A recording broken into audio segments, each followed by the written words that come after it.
بسم اللہ الرحمن الرحیم۔ السلام علیکم۔ آج 13 دسمبر بروز منگل ہم بات کریں گے دو اہم ایشوز کے حوالے سے۔ عمران خان کی جے آئی ٹی نے عمران خان پر قاتلانہ حملے کی جے آئی ٹی نے 4 اہم گواہان کے بیانات قلم بند کر لیے ہیں، اور عمران خان کی جانب سے جو مدعی تھے جن کو سیشن عدالت نے کہا تھا کہ آپ اپنا بیان قلم بند کروائیں، جو کراس ورژن کے طور پر جمع کروانا تھا، وہ آج جمع ہو گیا ہے۔ اہم تفصیلات ہیں جو میں آپ کے ساتھ شیئر کروں گا۔ ساتھ ہم بات کریں گے کہ دو اتحادی جماعتوں نے کابینہ کے اجلاس کا بائیکاٹ کر دیا ہے اور وہ حکومت سے نکلنے کی دھمکی دی ہے۔ ان کے معاملات میں نے آپ کو بتایا تھا کہ اب ویسے نہیں رہے، اور ان کو ہر طرف سے اب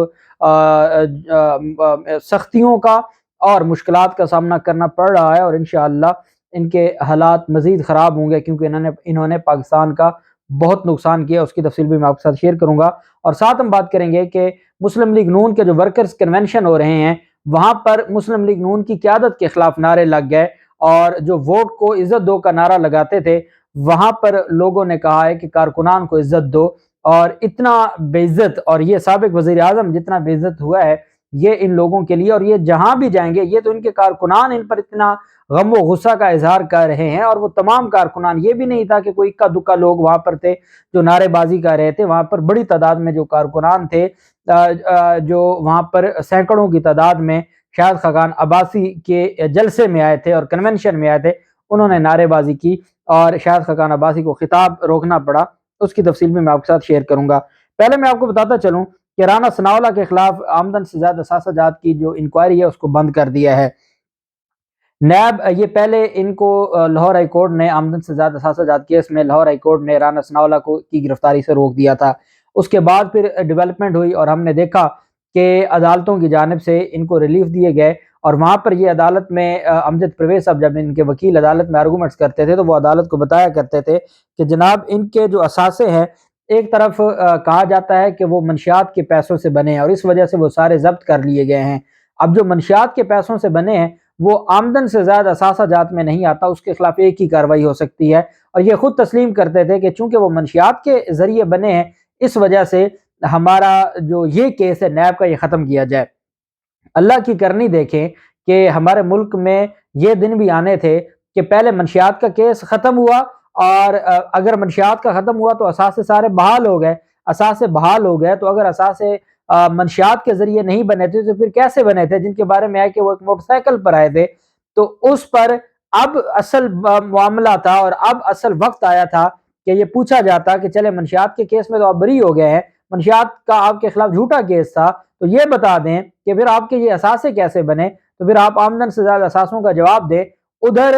وہ اے این ایف کا کیس ختم ہوا، اور ادھر نیب نے ان کے خلاف وہ جو کیس تھا وہ بھی ختم کر دیا، اور کہا کہ جی آمدن سے زیادہ اثاثہ جات انکوائری بند کی جا رہی ہے۔ لاہور ہائی کورٹ میں جو ان کی ضمانت ہوئی تھی اس کو بھی آگے سپریم کورٹ میں چیلنج نہیں کیا گیا تھا۔ یہ جناب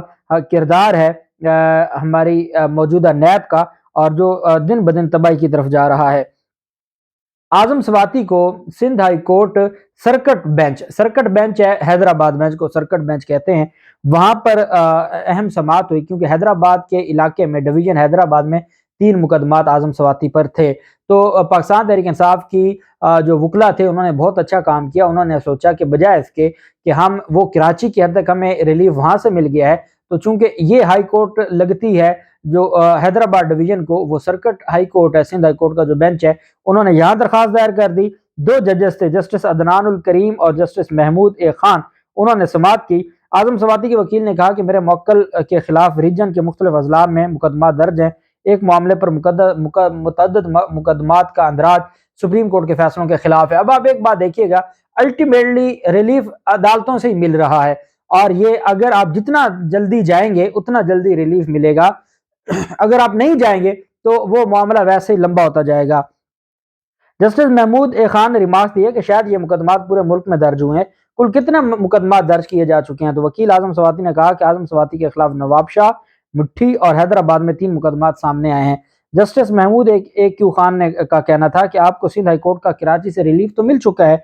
اعظم سواتی کے وکیل نے کہا کہ وہاں سے صرف کراچی میں درج مقدمات پر ریلیف ملا ہے، آپ کے عدالتی دائرہ کار میں درج مقدمات پر آپ ریلیف دیں۔ عدالت نے پولیس کو بھی اور ایف آئی اے کو بھی